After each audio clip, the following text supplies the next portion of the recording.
A chuva caía com violência sobre a Avenida Paulista naquela madrugada de sexta-feira, transformando as ruas de São Paulo em um labirinto de reflexos prateados e neblina densa. Marina Tavares segurava os dois bebês contra o peito, sentindo a dor aguda dos pontos da cesariana a cada passo que dava descalça sobre o asfalto molhado. Seus pés já estavam machucados, mas a dor física era insignificante comparada ao tormento que dilacerava seu coração. Apenas 3 dias antes, ela havia trazido ao mundo seus filhos gêmeos, Lucas e Laura, em uma cirurgia que deveria ter sido o momento mais feliz de sua vida. Em vez disso, transformara-se no prelúdio de uma tragédia que ela jamais poderia imaginar. A camisola branca que vestia estava encharcada e transparente, colada ao seu corpo como uma segunda pele gelada. Marina tremia, mas não sabia se era pelo frio cortante da madrugada paulistana ou pelo choque emocional que ainda a paralisava. Ela olhou para trás uma última vez e viu a mansão onde havia morado nos últimos 5 anos, uma construção imponente de 3 andares no Jardim Europa, com suas janelas iluminadas e a silhueta de Rodrigo Mendes, seu marido, observando sua partida da varanda do segundo andar. Ao lado dele, enrolada em um hobby de seda azul turquesa que Marina reconheceu imediatamente como seu, estava Júlia Ferreira, a amante que havia destruído seu casamento sem qualquer remorso.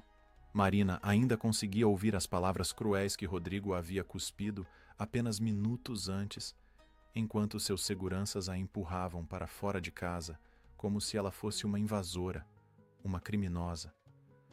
Você sempre foi um peso morto, Marina. Casei com você por pena, porque você vinha daquela favela em Osasco e eu achei que estava fazendo uma boa ação. Mas agora percebo que foi o maior erro da minha vida. Você não tem nada. Não é nada. Vá embora e leve suas crianças. Júlia é a mulher que eu deveria ter escolhido desde o início. As palavras ecoavam em sua mente como um martelo batendo contra vidro, estilhaçando qualquer ilusão que ela ainda pudesse ter sobre o homem com quem havia se casado. Lucas começou a chorar, um choro agudo e desesperado que cortava a noite chuvosa. Marina ajeitou o bebê nos braços, tentando acalmá-lo enquanto Laura dormia inquieta do outro lado. A mala que ela havia conseguido arrastar escada abaixo agora estava encharcada no meio-fio, mas Marina não tinha forças para se importar com as roupas e documentos que estavam lá dentro. Tudo o que importava eram seus filhos. Ela precisava encontrar abrigo. Precisava tirá-los daquela tempestade antes que adoecessem. Seus pensamentos estavam confusos, sua mente tentando processar a rapidez com que sua vida havia desmoronado. Ela caminhou sem rumo por quase 20 minutos, as luzes dos postes criando halos amarelados na chuva que não dava sinais de diminuir. Seus braços doíam de segurar os bebês, seu abdômen protestava a cada movimento e ela sentiu algo úmido escorrer por suas pernas, temendo que os pontos tivessem aberto. Marina não sabia para onde ir. Sua mãe havia partido há 2 anos, vítima de um problema cardíaco que a medicina não conseguiu reverter. E seu pai, Antônio Tavares, havia se afastado do mundo 8 anos antes, levando consigo todos os segredos de uma vida que Marina nunca compreendeu completamente. Ela estava sozinha, sem família, sem amigos próximos em quem pudesse confiar. Rodrigo havia sistematicamente isolado-a de todos durante o casamento, sempre com desculpas que pareciam razoáveis na época. O celular vibrou no bolso da camisola, sobressaltando Marina. Com dificuldade, ela conseguiu equilibrar os bebês e pegar o aparelho. A tela mostrava uma mensagem de um número desconhecido com o código de área de São Paulo. Marina hesitou antes de abrir, seus dedos tremendo tanto pelo frio quanto pela exaustão. A mensagem era breve e enigmática. Marina, não confie em ninguém. Assista ao vídeo anexado. É hora de você saber a verdade. Seu pai sabia que este dia chegaria. Havia um arquivo de vídeo logo abaixo do texto. Com o coração acelerado, Marina procurou abrigo sob a marquise de uma loja fechada, protegendo os bebês da chuva o melhor que podia. Ela clicou no vídeo e a imagem tremulou antes de estabilizar, revelando um rosto que ela não via há 8 anos. Antônio Tavares apareceu na tela, sentado em uma cadeira de couro em algum escritório que Marina não reconhecia. Ele parecia mais velho do que em suas memórias, com mais fios grisalhos na barba e rugas profundas ao redor dos olhos castanhos que sempre transmitiram bondade e proteção. Mas havia algo diferente em seu olhar, uma seriedade e determinação que Marina raramente tinha visto quando ele estava vivo.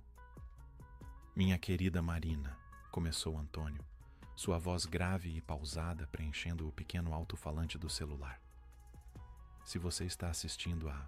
Isso significa que o pior aconteceu. Rodrigo finalmente mostrou sua verdadeira face e te expulsou de casa. Eu temia que este dia chegasse desde que você me apresentou a ele pela primeira vez. Eu vi a cobiça em seus olhos, filha. Vi como ele olhava para você não com amor, mas com cálculo. Ele pensava que eu era apenas um gerente de depósitos simples, um homem humilde que mal conseguia sustentar a família. Mas essa sempre foi minha fachada, minha proteção." Marina sentiu as lágrimas se misturarem com a água da chuva em seu rosto. Ela apertou o volume do celular, desesperada para ouvir cada palavra de seu pai. "A verdade, Marina", continuou Antônio, "é que durante toda a minha vida trabalhei com proteção de patrimônio para famílias muito ricas. Eu ajudava multimilionários a esconder e proteger suas fortunas de pessoas ambiciosas, de golpistas, de familiares traiçoeiros. Aprendi todos os truques, todas as armadilhas legais. E quando percebi quem Rodrigo realmente era, decidi usar todo o meu conhecimento para proteger você." A voz de Antônio ficou mais firme, mais decidida. "Tudo o que Rodrigo pensa que possui, a mansão, as empresas, as contas bancárias, tudo isso pertence a um fundo fiduciário, secreto que criei há 15 anos. E a única beneficiária desse fundo é você, minha filha. Rodrigo nunca foi dono de nada. Ele era apenas um gestor temporário, um fantoche que eu mantive no controle enquanto você estivesse segura e feliz." Marina sentiu suas pernas fraquejarem. Ela se apoiou contra a parede fria da loja, incapaz de processar o que estava ouvindo. Seu pai, o homem simples que ela sempre conheceu, havia construído uma rede de proteção tão complexa e sofisticada que ela mal conseguia compreender. Antônio continuou. "Eu inseri cláusulas específicas nesse fundo, Marina. A principal delas é a cláusula de abandono. No momento em que Rodrigo te expulsou de casa, especialmente com as crianças, ele ativou automaticamente essa cláusula. Todo o patrimônio, cada centavo, cada propriedade, foi revertido para o seu nome imediatamente. Ele não sabe disso ainda, mas está arruinado. E você, minha querida filha, está protegida." A imagem de Antônio na tela ficou mais suave, seus olhos cheios de lágrimas não derramadas. "Procure a doutora Helena Cardoso. Ela tem todos os documentos, todas as escrituras, todas as provas. Ela é de confiança absoluta e já está esperando por você. Não tenha medo, Marina. Seu pai te protegeu. Sempre te protegi." O vídeo terminou abruptamente e Marina ficou olhando para a tela preta do celular por um longo momento, o som da chuva preenchendo o silêncio. Lucas havia parado de chorar e agora olhava para ela com aqueles olhos grandes e inocentes, alheio ao drama que se desenrolava. Marina abraçou seus filhos com mais força, sentindo uma emoção estranha crescer em seu peito.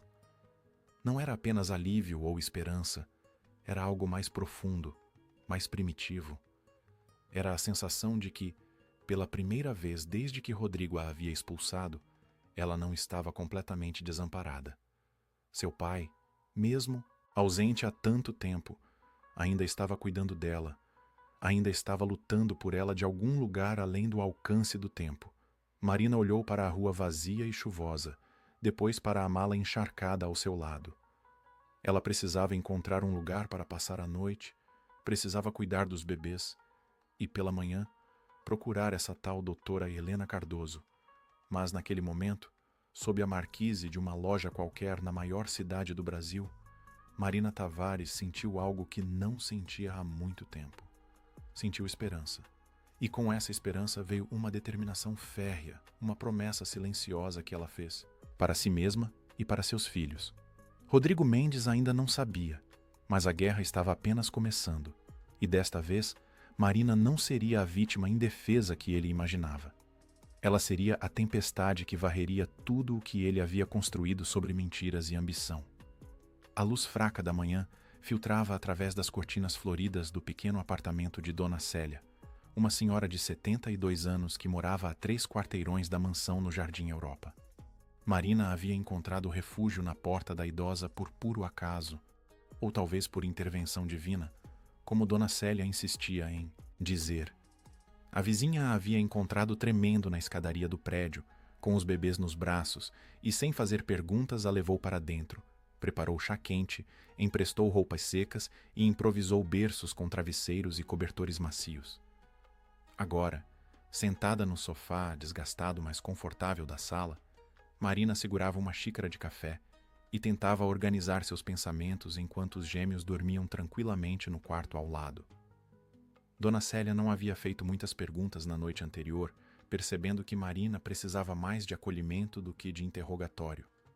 Mas agora, com a luz do dia revelando as marcas de lágrimas no rosto de Marina e a palidez causada pela dor física e emocional, a idosa sentou-se ao seu lado e pegou sua mão com delicadeza. "Minha filha", disse Dona Célia com voz suave, mas firme. "Eu vi quando você saiu daquela casa ontem à noite. Vi tudo da minha janela. Vi aquele homem sem coração te colocar na rua como se você não valesse nada. E vi aquela mulher na varanda, rindo da sua desgraça." Marina sentiu as lágrimas voltarem, mas desta vez não eram apenas de tristeza. Havia raiva ali, uma indignação profunda que começava a substituir o choque inicial.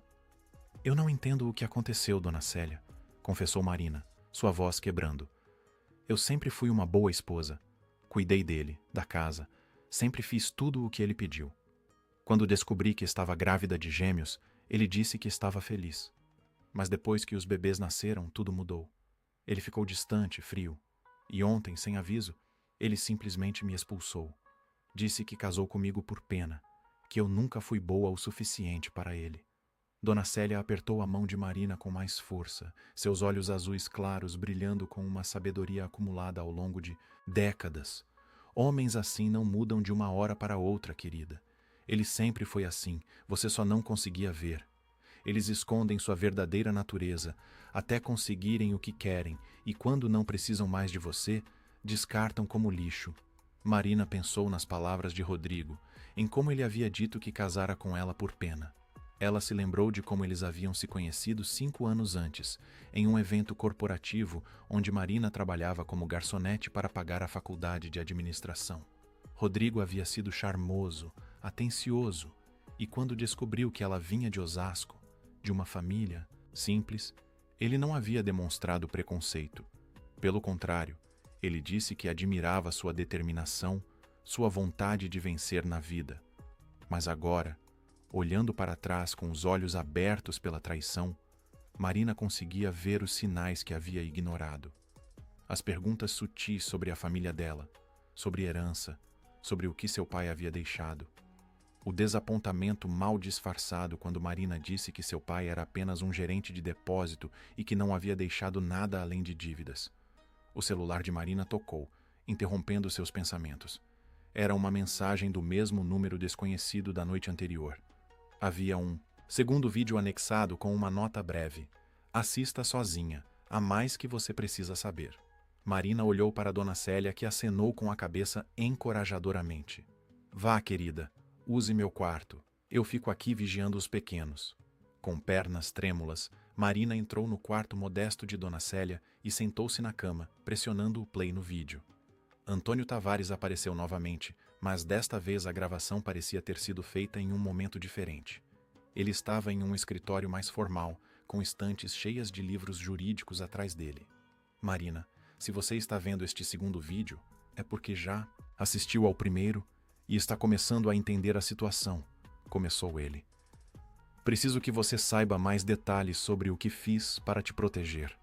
Nos últimos 15 anos, desde que percebi que você estava se apaixonando por Rodrigo, comecei a construir uma estrutura financeira complexa. Usei contatos que fiz ao longo de 3 décadas trabalhando com as famílias mais ricas do Brasil. Criei empresas fantasmas, fundos offshore, trusts internacionais. Tudo para garantir que, se algo desse errado, você estivesse protegida. Antônio pausou, seus olhos fixos na câmera como se pudesse ver Marina através do tempo. A mansão onde você morava está registrada em nome de uma holding, que, por sua vez, pertence ao fundo fiduciário. As 3 empresas que Rodrigo pensava estar administrando, a importadora de eletrônicos, a construtora e a rede de restaurantes, todas pertencem ao fundo. As contas bancárias, os investimentos, os carros de luxo, tudo. Rodrigo tinha acesso a tudo, podia usar, administrar, até lucrar com os negócios. Mas ele nunca foi dono. Ele era um funcionário bem pago, nada mais. E agora que ele te expulsou, que abandonou você e meus netos, ele perdeu até esse acesso limitado. Marina sentiu seu coração acelerar. A magnitude do que seu pai havia feito estava começando a se revelar. Antônio continuou. Há 15 anos, quando vi pela primeira vez o modo como Rodrigo olhava para você, para mim, para a nossa casa simples, eu reconheci aquele olhar. Era o mesmo olhar que vi em dezenas de golpistas ao longo da minha carreira, pessoas que se aproximavam de herdeiros ricos com intenções impuras. Eu sabia que ele estava interessado em algo mais do que você, minha filha. Então eu deixei que ele pensasse que éramos pobres, que não havia nada para ganhar conosco. E, ao mesmo tempo, comecei a transferir todo o patrimônio que eu havia acumulado discretamente ao longo dos anos para estruturas que o protegeriam. A revelação atingiu Marina como um raio. Seu pai não era apenas um gerente de depósito. Ele havia sido muito mais. Havia construído uma fortuna enquanto fingia ser um homem comum. Marina, continuou Antônio, sua voz mais suave agora, o dinheiro que criei veio de forma honesta. Eu ajudava pessoas ricas a protegerem seus bens. E, em troca, recebia generosos honorários. Investi tudo com sabedoria, fiz crescer. E então escondi tudo, porque sabia que se Rodrigo descobrisse a verdade, ele tentaria tomar controle. Então eu criei a ilusão perfeita.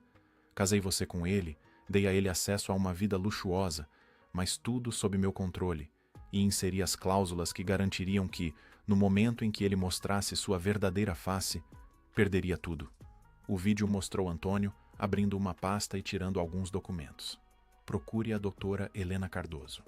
O escritório dela fica na Avenida Brigadeiro Faria Lima, número 2500, 10º andar. Ela tem tudo: escrituras, contratos, documentos bancários, gravações de conversas que provam que Rodrigo sempre soube que estava em uma posição provisória. Mas o mais importante, Marina, ela tem o plano completo para você retomar o controle. Não vá até ele com raiva. Não haja por impulso. Deixe que ele pense que venceu por algumas semanas. Deixe que ele se sinta seguro, que gaste dinheiro, que faça planos com aquela mulher. Porque cada centavo que ele gastar agora será uma dívida que ele terá que pagar depois. E quando você aparecer com os documentos, quando a realidade cair sobre ele como um martelo, a destruição será completa. Marina sentiu uma mistura de emoções. Parte dela queria correr imediatamente até Rodrigo e esfregar a verdade em seu rosto. Mas a parte racional, a parte que herdara a inteligência estratégica de seu pai, sabia que Antônio estava certo. A vingança fria, calculada, seria muito mais eficaz do que uma explosão emocional. Antônio concluiu o vídeo. Eu te amo, minha filha. Sinto muito por não poder estar aí para te abraçar agora, para enxugar suas lágrimas, mas saiba que cada decisão que tomei foi pensando em te proteger. Você é forte, Marina, mais forte do que imagina. E com Helena ao seu lado, você vai superar isso, vai recuperar tudo e vai construir uma vida melhor para você e para meus netos. Confie em mim uma última vez.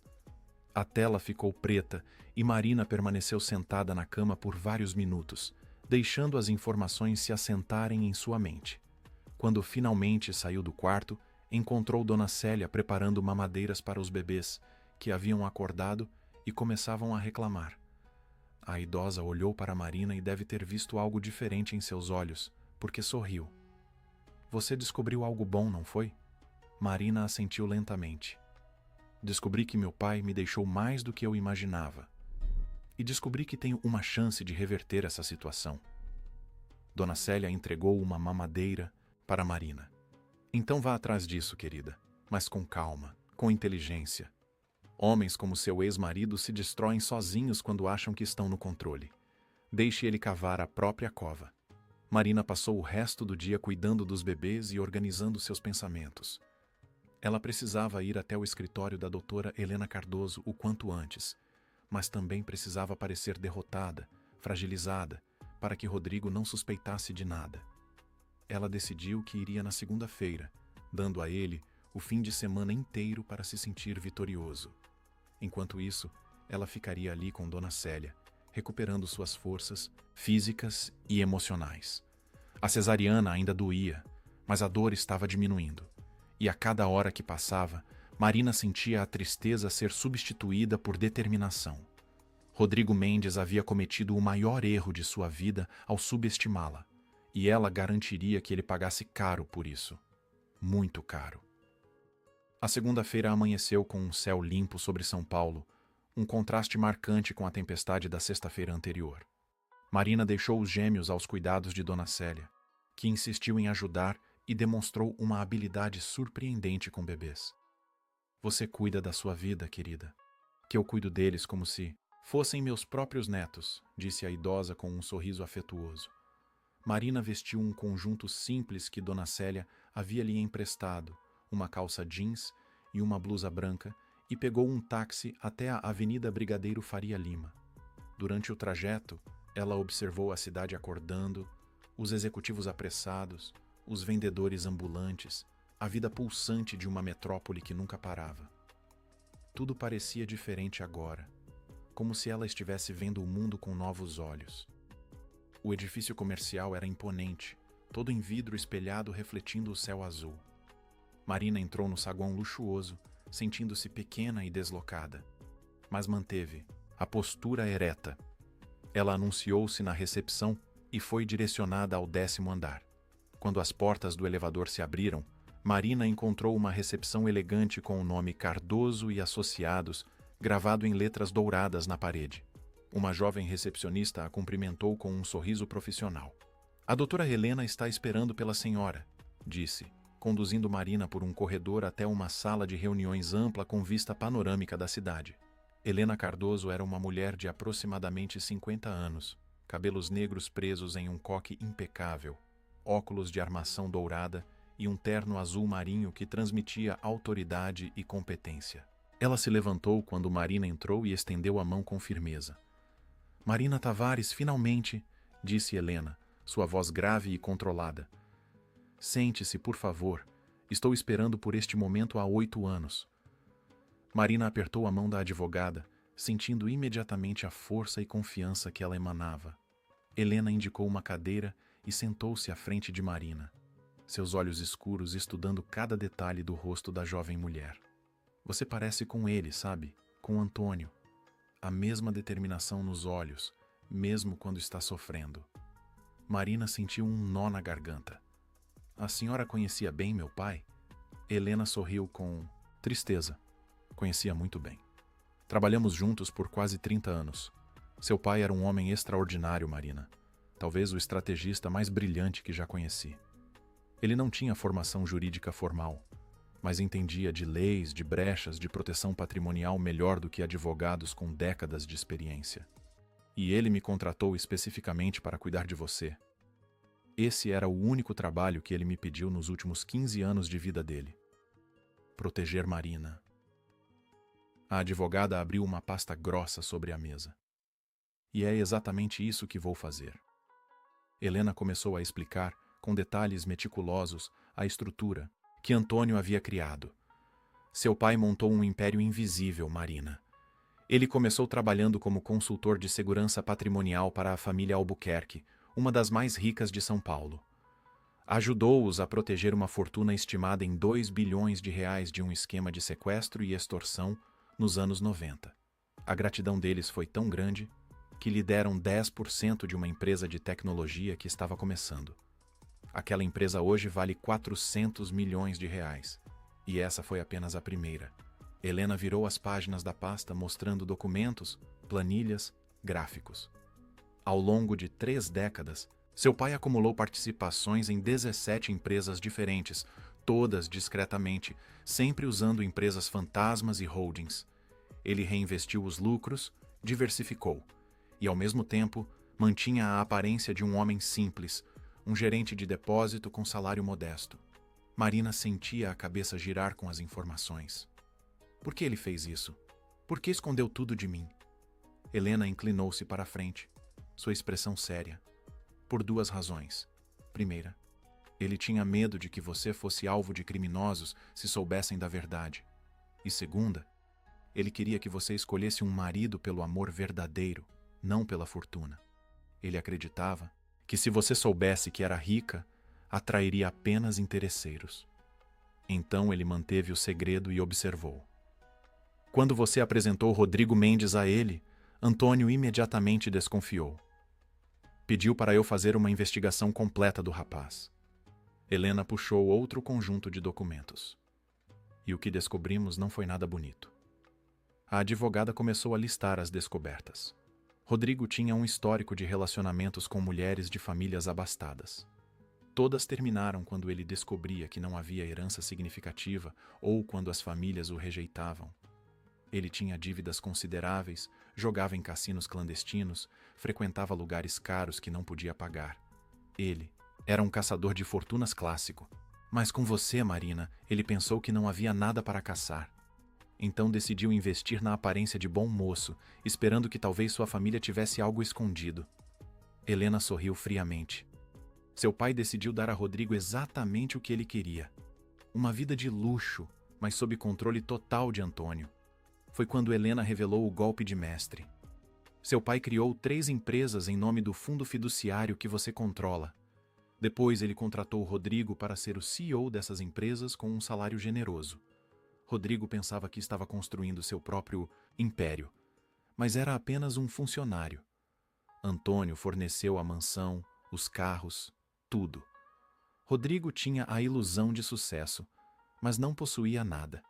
E o mais brilhante, Marina, é que seu pai inseriu cláusulas muito específicas no contrato de gestão de Rodrigo. Se ele algum dia te machucasse fisicamente, te traísse de forma comprovada, ou te expulsasse da casa, ele perderia imediatamente todo o acesso aos bens. Helena mostrou os contratos.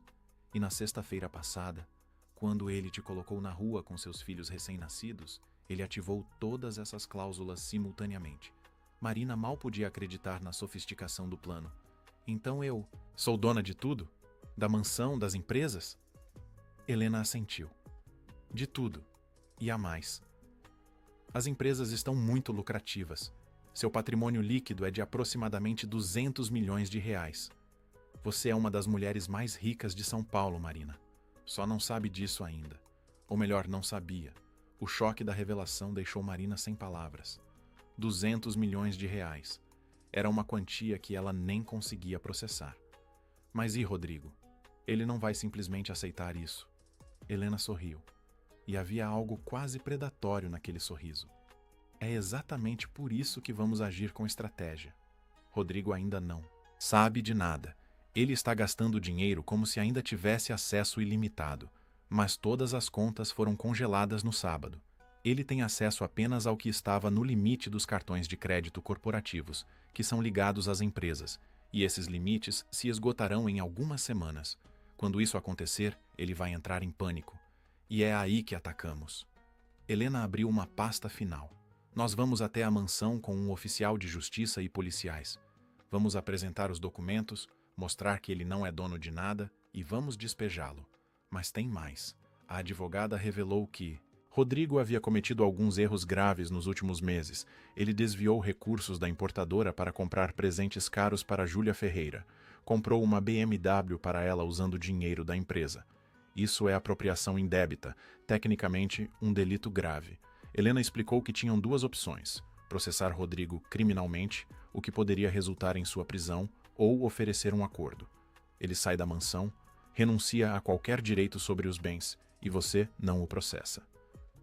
Eu recomendo a segunda opção, Marina.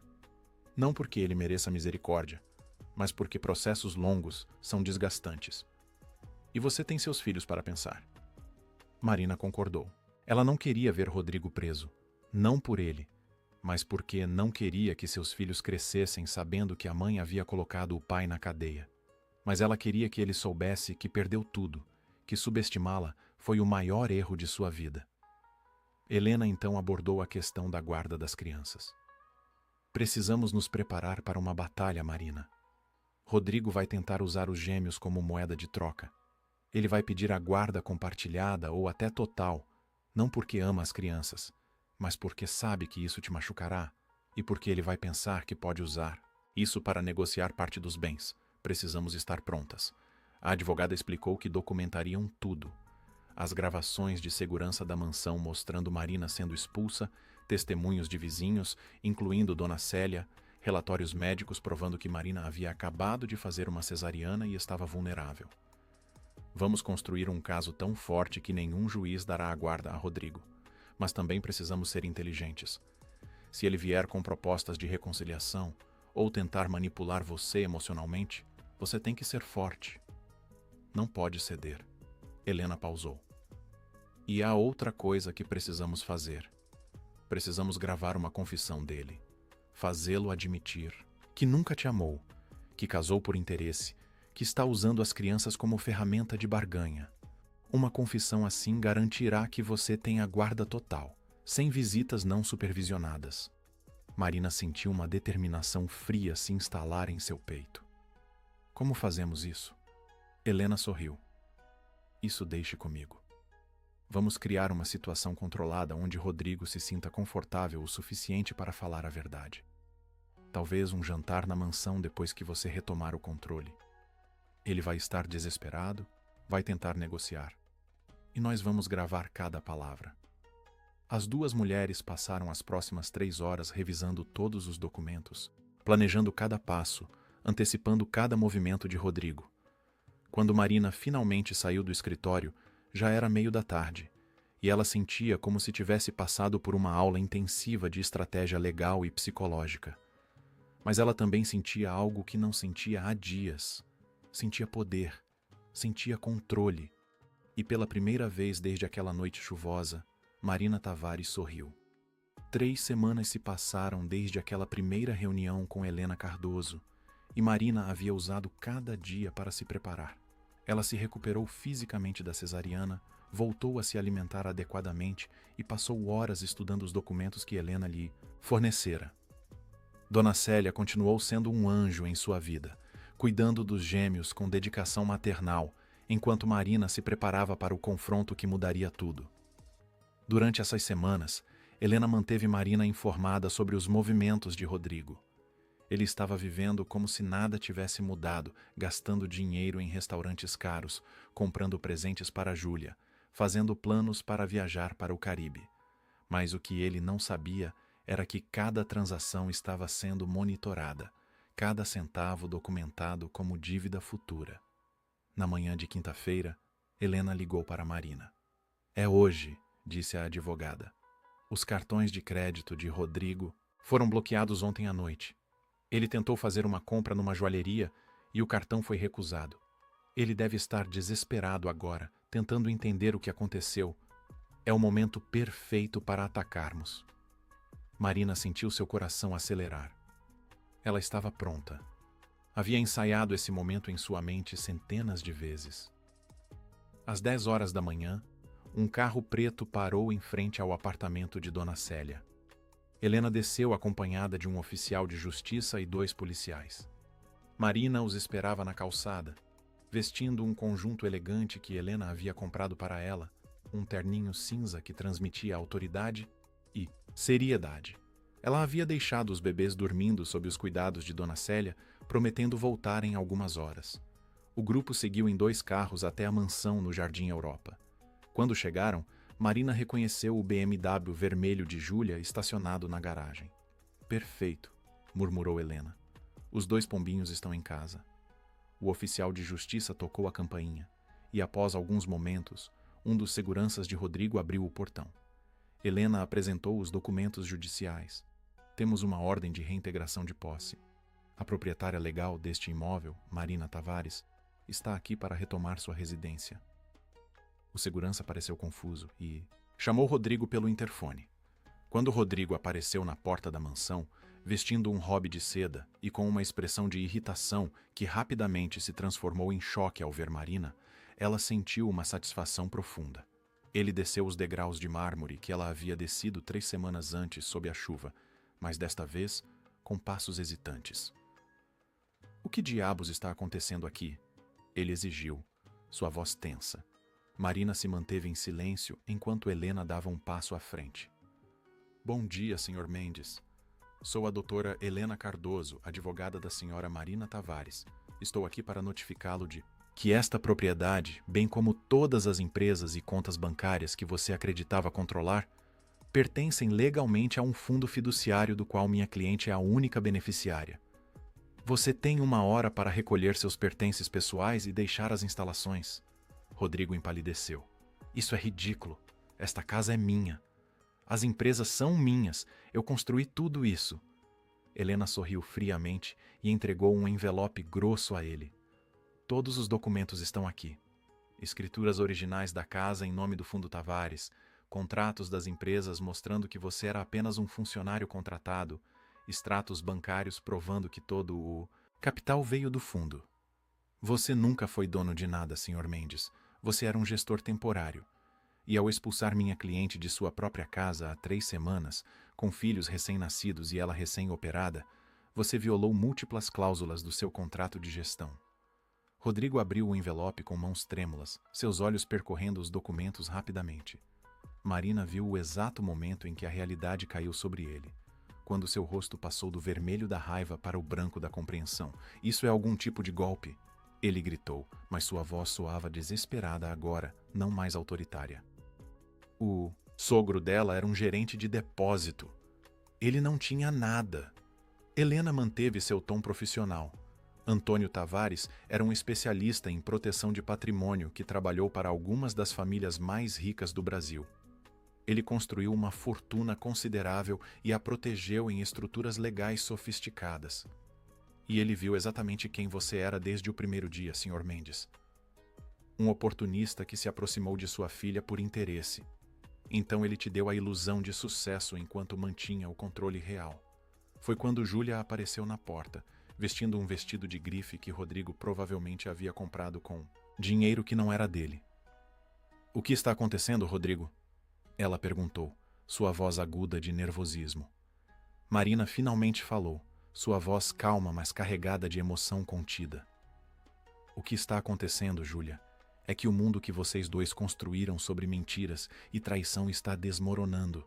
Esta casa é minha, as empresas são minhas, o dinheiro é meu, e vocês dois têm exatamente 1 hora para saírem daqui." Júlia olhou para Rodrigo com um horror crescente. "Você disse que era rico. Você disse que tinha construído um império." Rodrigo tentou se defender. "Eu não sabia. Eu pensei que tudo era meu." "O velho nunca me disse nada," Helena interrompeu. "Há mais, Sr. Mendes. Nossas investigações descobriram que você desviou recursos significativos das empresas nos últimos 6 meses.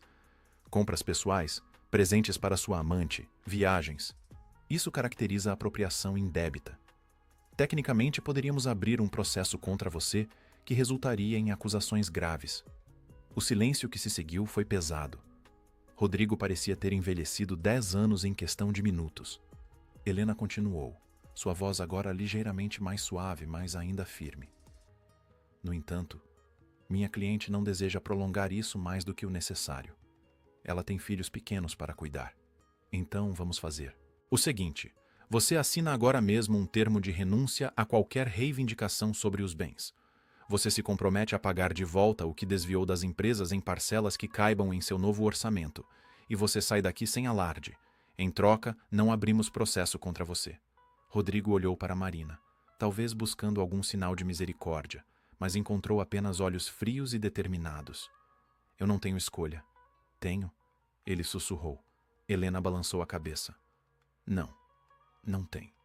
Com mãos trêmulas, Rodrigo assinou os documentos que Helena havia trazido, reconhecendo que não tinha direitos sobre nada e concordando com o plano de pagamento.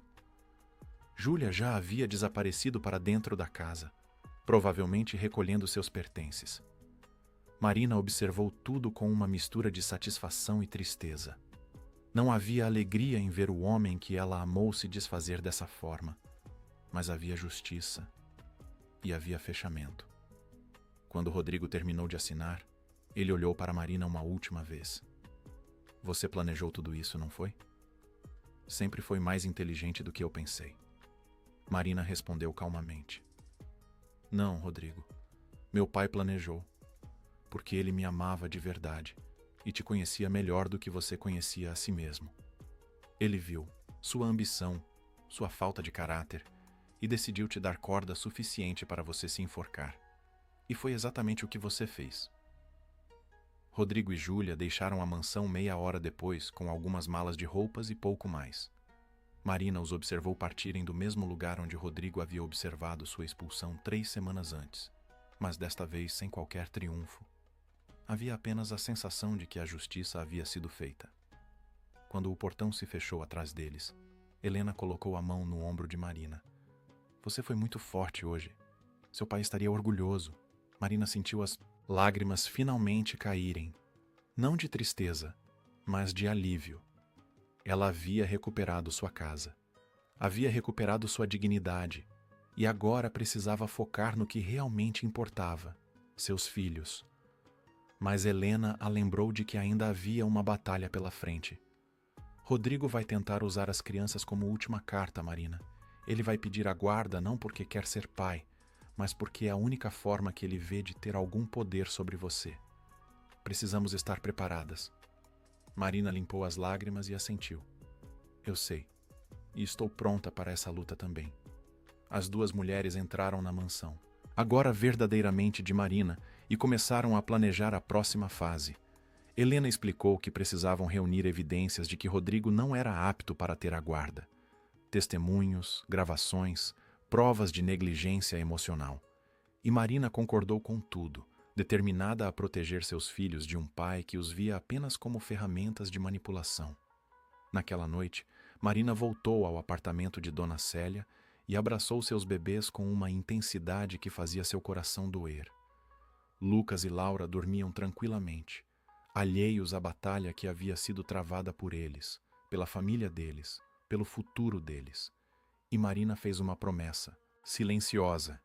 Ela nunca mais permitiria que alguém os machucasse.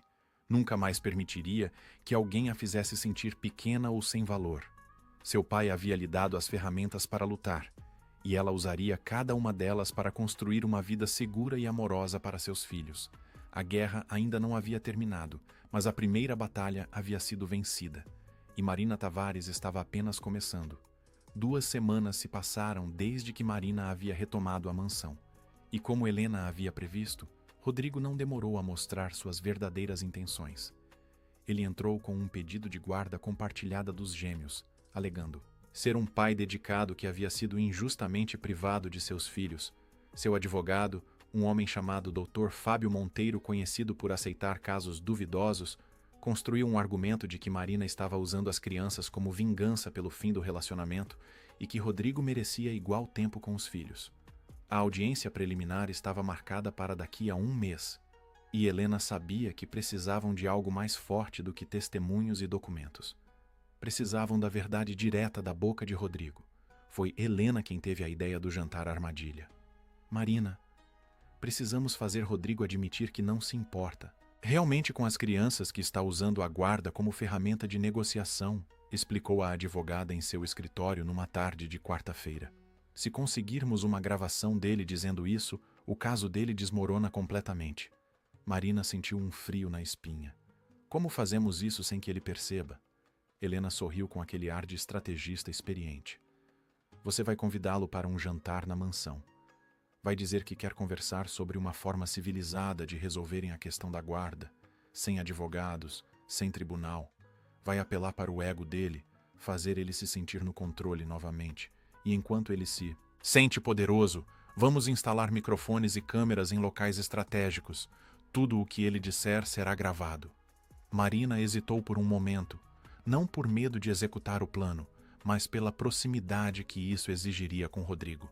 Ela não o via desde o dia da expulsão, e a ideia de estar sozinha com ele novamente trazia memórias dolorosas.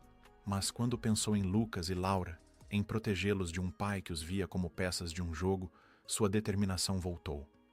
Eu faço isso, disse ela firmemente. Pelo bem dos meus filhos, eu faço qualquer coisa.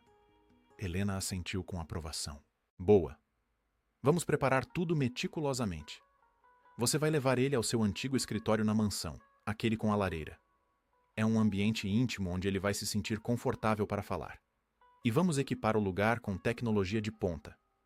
Cada palavra, cada expressão facial, tudo ficará registrado. Nos dias seguintes, uma equipe de técnicos discretos instalou microfones praticamente invisíveis no escritório, na sala de jantar e até no corredor que levava à cozinha. Câmeras minúsculas foram posicionadas em livros, em molduras de quadros, em vasos decorativos.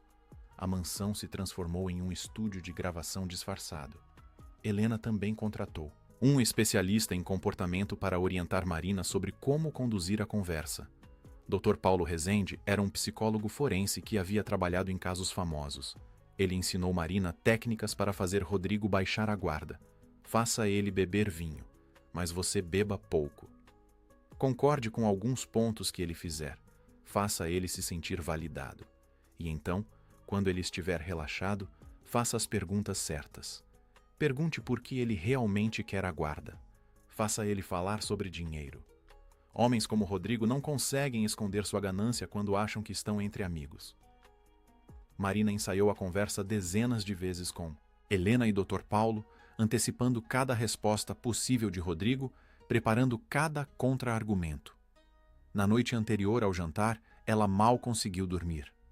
Dona Célia, que agora praticamente morava na mansão ajudando com os gêmeos, percebeu o nervosismo de Marina. Você vai conseguir, querida, disse a idosa enquanto preparava chá de camomila. Aquele homem sempre foi arrogante demais para o próprio bem. Ele vai cair direitinho na armadilha. E quando tudo isso acabar, você e essas crianças vão poder viver em paz. Marina abraçou Dona Célia, agradecida por ter essa mulher incrível em sua vida, uma avó que o destino lhe dera quando ela mais precisava. O jantar foi marcado para sexta-feira às 8 da noite.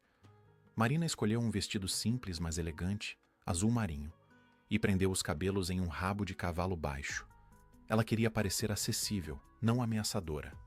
Às 7h30, Helena e Dr. Paulo chegaram para fazer as últimas verificações dos equipamentos. Tudo estava funcionando perfeitamente. Eles sairiam antes de Rodrigo chegar, mas ficariam em um carro estacionado na rua ao lado, monitorando tudo remotamente através de tablets conectados às câmeras. Se algo der errado, se você se sentir ameaçada de qualquer forma, diga a palavra. Código que combinamos e entramos imediatamente, instruiu Helena. Marina assentiu, lembrando-se da palavra. Salvador, o nome do santo protetor da Bahia, terra natal de seu pai. Às 8 em ponto, a campainha tocou. Marina respirou fundo, ativou mentalmente toda a preparação que havia recebido e foi até a porta. Rodrigo estava lá, vestindo um terno cinza que ela reconheceu como um dos que costumava usar em reuniões importantes. Ele parecia diferente, mais magro, com olheiras escuras que revelavam noites mal dormidas. Marina, ele disse, sua voz estranhamente suave. Obrigado por me receber. Ela deu um passo para o lado, permitindo que ele entrasse. De nada, Rodrigo. Acho que precisamos conversar como adultos pelos nossos filhos. Ele concordou com a cabeça e seguiu-a até a sala de jantar, onde Marina havia preparado uma mesa elegante com vinho tinto, entrada de queijos finos e um risoto de camarão que ela sabia ser o prato favorito dele. Durante os primeiros 20 minutos, a conversa foi superficial. Rodrigo elogiou a comida, comentou sobre como a casa estava bem cuidada, perguntou sobre os bebês. Marina respondeu educadamente, servindo-lhe vinho generosamente enquanto apenas fingia beber do seu próprio copo. Ela podia ver Rodrigo relaxando gradualmente, aliviando tensão deixando seus ombros. Quando terminaram de comer, Marina sugeriu que se mudassem para o escritório, onde poderiam conversar mais confortavelmente. Rodrigo concordou prontamente, e logo estavam sentados nas poltronas de couro diante da lareira acesa, o ambiente perfeito para confidências. Marina começou a execução do plano. Rodrigo, eu sei que as coisas terminaram muito mal entre nós, e sei que você está pedindo a guarda compartilhada das crianças. Quero entender por que isso é importante para você. Rodrigo tomou um gole longo do vinho antes de responder. Marina, eu sou o pai deles. Tenho o direito de estar na vida deles. Marina assentiu, fingindo compreensão. Claro que sim. Mas seja honesto comigo, Rodrigo. Você realmente quer passar metade da semana cuidando de 2 bebês? Trocar fraldas, acordar de madrugada, lidar com cólicas? Ou há algo mais que você quer? Ela viu um lampejo de algo nos olhos dele. Talvez irritação por ser questionado. Talvez cálculo ao decidir quanto revelar. Rodrigo se inclinou para a frente, sua língua solta pelo vinho e pela falsa sensação de intimidade. Olha, Marina, vou ser franco com você. Ele pausou, como se medindo suas palavras, mas o álcool e o ego venceram a cautela. Aquelas crianças são, no fim das contas, ativos. São a única conexão que ainda tenho com você e com o patrimônio. Se eu tiver a guarda, você vai ter que negociar comigo. Vai ter que ser razoável sobre pensão, sobre recursos. Marina sentiu seu estômago embrulhar com as palavras dele, mas manteve sua expressão neutra, até ligeiramente compreensiva. Então você vê Lucas e Laura como ferramentas de negociação? Rodrigo deu de ombros, o vinho já tendo destruído qualquer filtro que ele pudesse ter. Não só isso, mas sim, basicamente. Olha, eu não planejei amar essas crianças, Marina. Eu casei com você porque achei que seu pai escondia dinheiro. Quando percebi que não havia nada, pensei em me divorciar, mas então você engravidou e viu uma oportunidade. Filhos de uma mulher rica são minha garantia de uma vida confortável. Marina teve que fazer um esforço consciente para não demonstrar o horror que sentia. Ela precisava que ele continuasse falando. E o que você planeja fazer se conseguir a guarda compartilhada? Rodrigo sorriu, e havia algo cruel naquele sorriso. Vou arrastar o processo pelo maior tempo possível. Cada audiência, cada recurso, vai te custar tempo, energia, dinheiro com advogados. Eventualmente, você vai se cansar e vai me fazer uma oferta, alguns milhões para eu desistir da guarda e desaparecer da vida deles. E eu vou aceitar, é claro. Ele riu, um som amargo. Você acha que eu quero realmente cuidar de 2 crianças chorando? Eu mal conseguia estar perto deles quando morava aqui. Eles são barulhentos, cansativos, mas são a minha vantagem agora. Marina sentiu lágrimas ameaçando cair, mas as conteve. Rodrigo, você está me dizendo que não ama nossos filhos? Que eles são apenas peças em um jogo para você conseguir dinheiro? Rodrigo bebeu mais vinho, sua postura relaxada e confiante, completamente inconsciente da armadilha que havia caído. Amor? Marina, eu nunca amei nem você, que dirá essas crianças. Você foi um investimento que não deu retorno. Eles são o plano B. E se você for inteligente, vai me pagar para ir embora e deixar vocês em paz. Caso contrário, vou tornar sua vida um inferno pelos próximos anos. Vou alegar que você é instável, que não está apta para ser mãe. Vou contratar psicólogos que vão dizer o que eu quiser. Tenho contatos, Marina. Posso fazer isso ser muito difícil para você. Foi nesse momento que Marina decidiu que havia ouvido o suficiente. Ela se levantou calmamente e caminhou até a estante atrás de Rodrigo. Ele se virou, confuso com o movimento súbito. Marina? Ela pegou um controle remoto e pressionou um botão. Um painel de madeira na parede se abriu, revelando uma tela de televisão. Rodrigo, disse Marina, sua voz agora completamente diferente, fria e controlada.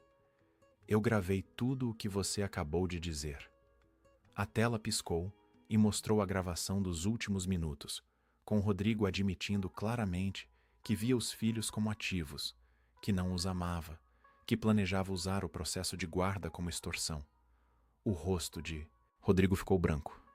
Você me enganou, ele sussurrou. Marina sorriu sem humor. Não, Rodrigo.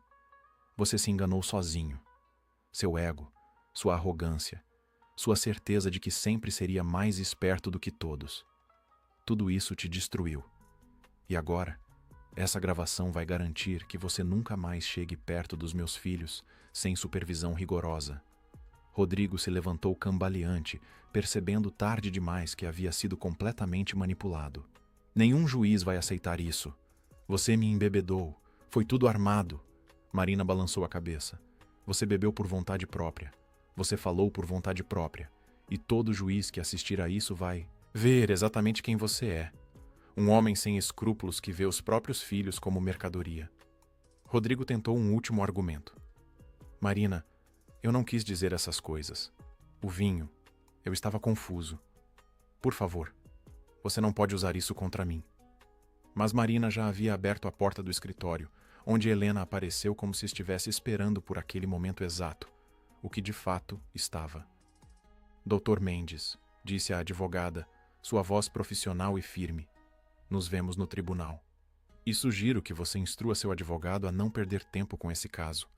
A única coisa que você conseguirá é se humilhar publicamente. Rodrigo saiu da mansão minutos depois, destruído, sabendo que havia acabado de perder a única carta que pensava ter. E Marina, finalmente, sentiu que a vitória estava próxima. A audiência de guarda aconteceu 3 semanas depois daquele jantar revelador, em uma manhã fria de agosto, no Fórum Central de São Paulo. Marina entrou no tribunal vestindo um conjunto sóbrio e elegante, com Helena ao seu lado carregando uma pasta cheia de documentos e, mais importante, a gravação que selaria o destino do caso. Rodrigo estava sentado do outro lado da sala com o Dr. Fábio Monteiro, e Marina percebeu imediatamente que ele parecia derrotado, os ombros curvados, o olhar evitando o dela.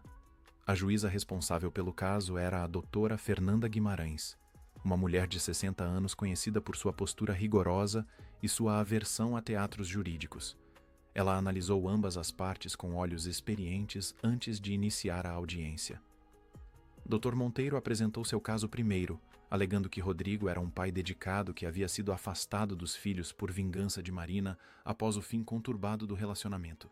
Ele trouxe testemunhas que atestavam o bom caráter de Rodrigo, colegas de trabalho que falavam sobre sua responsabilidade profissional.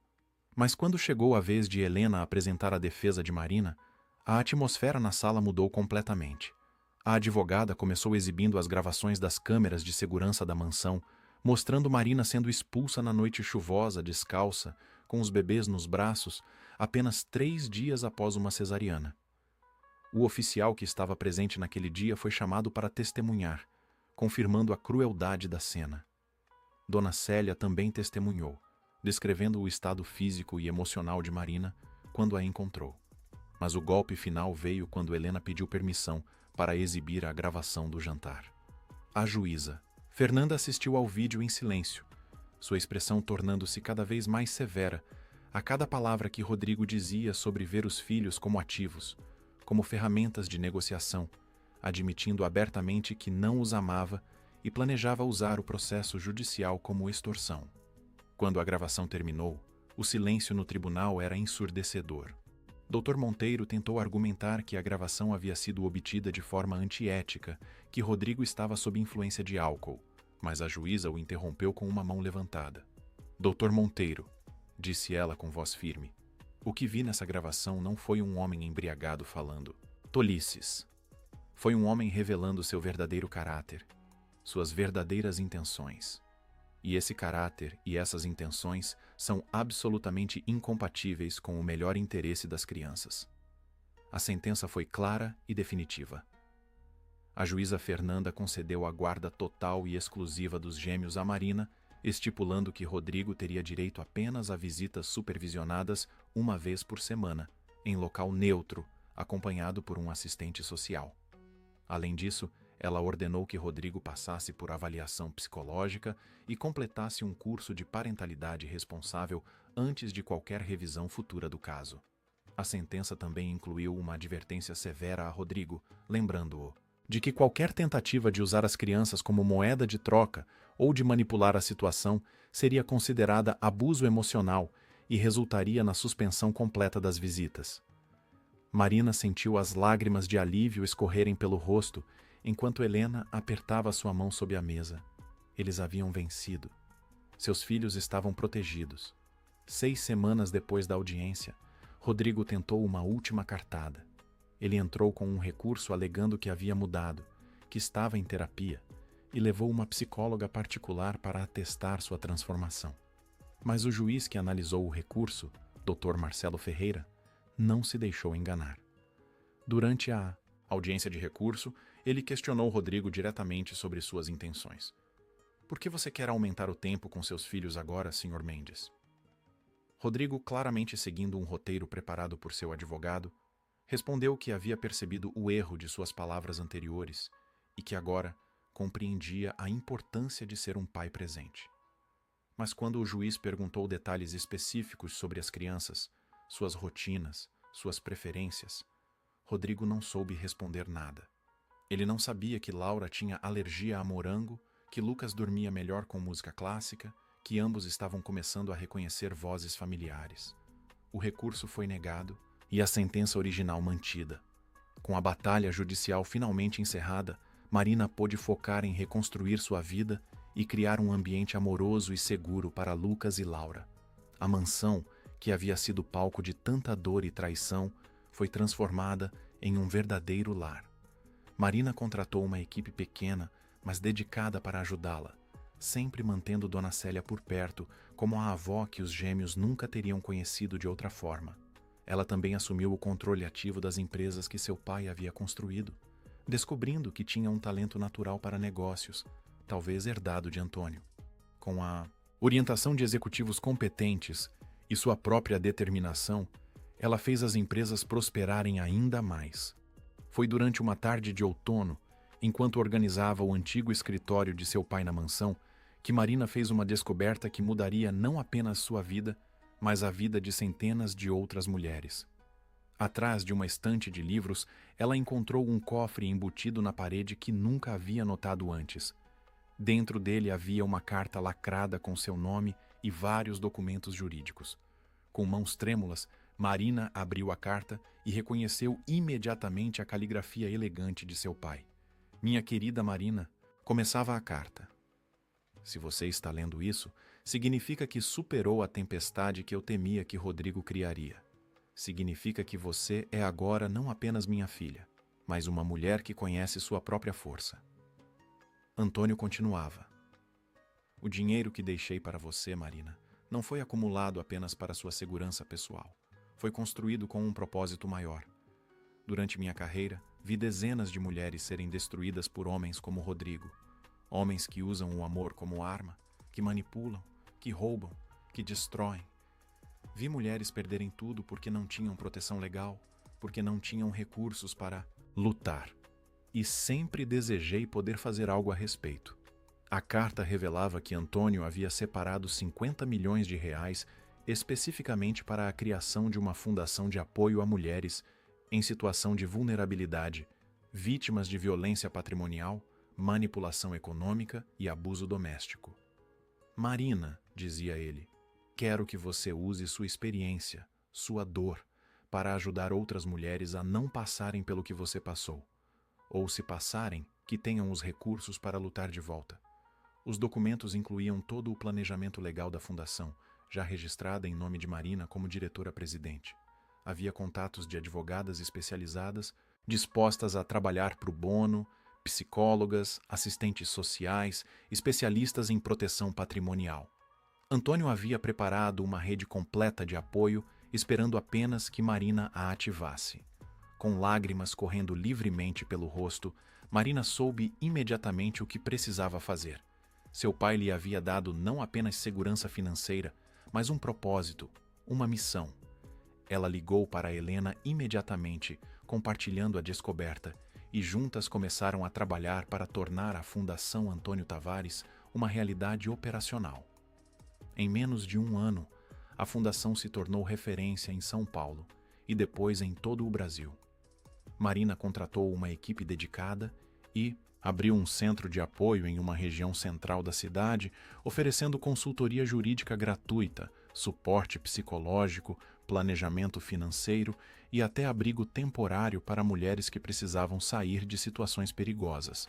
Elas ajudavam as mulheres a documentar abusos, a construir casos jurídicos sólidos, a recuperar bens que haviam sido roubados por parceiros manipuladores. A fundação também oferecia workshops sobre independência financeira, direitos legais e proteção patrimonial. Marina se tornou uma voz ativa na causa, dando palestras, participando de painéis, compartilhando sua história para inspirar outras mulheres. Em um evento particularmente emocionante, quase 2 anos após aquela noite tempestuosa que havia mudado tudo, Marina estava no palco de um auditório lotado com mais de 500 mulheres. Ela contou sua história sem omitir detalhes, falou sobre a humilhação, a dor, o desespero, mas também sobre a descoberta da força que não sabia que possuía. Ela explicou como seu pai havia previsto tudo e havia construído camadas de proteção por amor puro e incondicional. E então ela disse algo que ficaria marcado na memória de todas as presentes. Não deixem que ninguém defina seu valor. Não aceitem migalhas de amor quando merecem banquetes. E, acima de tudo, documentem tudo. Gravem conversas quando necessário. Guardem mensagens, tirem fotos, mantenham registros. Porque a verdade é a sua arma mais poderosa. E quando chegou a hora de lutar, vocês precisarão dela. Foi algumas semanas após esse evento que Marina recebeu uma visita inesperada na sede da fundação. Rodrigo apareceu sem avisar, pedindo para falar com ela. Marina hesitou, mas a curiosidade venceu. Ela o recebeu em uma sala de reuniões, com 2 assistentes presentes como testemunhas. Rodrigo estava irreconhecível. A arrogância havia desaparecido completamente, substituída por uma aparência de derrota. Ele havia perdido peso, usava roupas simples e baratas e parecia ter envelhecido uma década. Marina, ele, começou, sua voz quase um sussurro. Eu vim aqui para pedir desculpas e para fazer uma proposta. Quero renunciar formalmente aos meus direitos paternais. Acho que seria melhor para Lucas e Laura se eu simplesmente desaparecesse da vida deles. Marina estudou o homem à sua frente, procurando sinais de manipulação, mas encontrou apenas cansaço genuíno. Por que agora, Rodrigo? Por que depois de tudo isso você quer desistir? Ele suspirou pesadamente. Porque percebi que você estava certa. Eu nunca amei aquelas crianças. E toda vez que os vejo nas visitas supervisionadas, eles me olham como se eu fosse um estranho. Porque é isso que sou para eles. E estou cansado, Marina. Cansado de lutar, cansado de fingir que me importo. Quero apenas sumir e tentar reconstruir alguma coisa da minha vida. Marina sentiu uma pontada de tristeza, não por Rodrigo, mas pelos seus filhos que nunca teriam um pai verdadeiro. Mas então ela pensou em tudo que havia aprendido, em todas as mulheres que havia ajudado através da fundação, e soube qual seria sua resposta. Não, Rodrigo. Eu não vou te dar essa saída fácil. Você não vai simplesmente desaparecer e se livrar de qualquer responsabilidade. Rodrigo pareceu confuso. Mas eu pensei que você ia querer isso. Marina se inclinou para a frente, sua voz firme, mas calma. Você vai continuar com as visitas supervisionadas. Vai continuar em terapia. Vai pagar a pensão que o tribunal estipulou. E mais importante, vai tentar, realmente tentar, ser pelo menos uma presença positiva na vida deles. Não porque você merece o título de pai, mas porque Lucas e Laura merecem a chance de conhecer um pai que não seja a pior versão de si mesmo. E se você tentar alguma manipulação, se você falhar em suas obrigações, os recursos que meu pai deixou garantirão que você pague caro. Rodrigo pareceu atordoado, mas assentiu lentamente. Marina, eu realmente sinto muito por tudo que fiz. Você não merecia nada daquilo. Marina não respondeu com palavras. Apenas observou enquanto ele se levantava e saía da sala, sabendo que provavelmente aquela seria uma das últimas vezes que teria uma conversa direta com ele. Ela não sentia raiva, não mais. Sentia apenas uma indiferença calma, a certeza de que ele não tinha mais poder sobre ela ou sobre sua vida. Naquela noite, Marina reuniu as pessoas que haviam sido essenciais em sua jornada. Helena, Dona Célia, Dr. Paulo e várias mulheres que trabalhavam na fundação se juntaram a ela em um jantar na mansão. Lucas e Laura, agora com 2 anos e meio, corriam pela casa enchendo o ambiente com risadas infantis. Durante o jantar, Marina ergueu sua taça de vinho em um brinde. Ao meu pai, disse ela, sua voz emocionada mais forte, que me ensinou que a verdadeira proteção não é apenas se esconder do perigo, mas construir uma base tão sólida que a traição alheia se torna irrelevante. E a todas vocês, mulheres incríveis que transformaram minha dor em propósito. Juntas, estamos mudando o destino de centenas de mulheres. E isso é um legado que vale mais do que todo o dinheiro do mundo. As taças tilintaram em uníssono, e Marina sentiu uma paz que não experimentava há anos. Mais tarde, quando todos já haviam ido embora e as crianças dormiam em segurança em seus quartos, Marina entrou no antigo escritório de seu pai e olhou para o retrato dele na parede. Obrigada, papai, ela sussurrou. Por tudo. Por me proteger mesmo quando não estava aqui. Por me ensinar que a vingança verdadeira não é destruir o outro, mas construir algo tão bonito que o passado se torna insignificante. Eu prometo continuar seu legado. Prometo usar cada centavo, cada oportunidade para fazer o bem. E ela manteria essa promessa todos os dias de sua vida. Fim da história. Queridos ouvintes, esperamos que a história de Marina Tavares os tenha tocado profundamente e mostrado que a verdadeira força vem não apenas de recursos materiais, mas da coragem de se levantar após uma queda devastadora. Se esta narrativa ressoou com vocês, convidamos a se inscrever em nosso canal para acompanhar mais histórias igualmente cativantes que celebram a resiliência humana.